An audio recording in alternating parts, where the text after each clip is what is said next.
আমি চ্যালেঞ্জ করে বলছি, এই কারফিউ দেওয়ার পর প্রধানমন্ত্রী শেখ হাসিনা এই সিদ্ধান্ত যখন দিলেন, সেনাবাহিনী নামলো। আজ কয়দিন আমি চ্যালেঞ্জ করছি, সেনাবাহিনী কোথাও একটা গুলিও ছুড়ে। আল জাজিরার একটা ছবি, সেনাবাহিনীর সদস্যরা অটোমেটিক রাইফেল নিয়ে শুয়ে পড়লেন লাইন দিয়ে, তাদের 20 গজ দূরে নিরস্ত্র সাধারণ মানুষ, আমরা, আমার দেশের জনগণ, তাদের দিকে সেমের অটোমেটিক রাইফেল থেকে গুলি চলল। এর দৃশ্য দেখার পরে আসলে বাসায় বসে থাকার কারো কোনো সুযোগ নেই।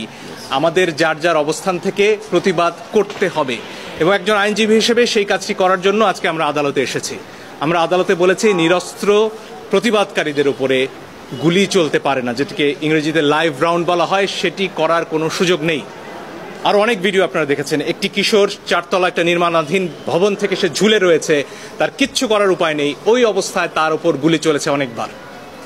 আপনারা দেখেছেন রিয়া গোপ তার বাবার কোলে গুলিবিদ্ধ হয়েছে, আরেক শিশু সে তার চোখ দিয়ে গুলি ঢুকেছে, মাথার পেছন দিক দিয়ে বেরিয়ে গেছে। জিজ্ঞেস করুন সে কোথায় ছিল? তার বাসায়, ঘরের ভেতর, জানালা দিয়ে বাইরে তাকিয়েছিল, এই তার অপরাধ।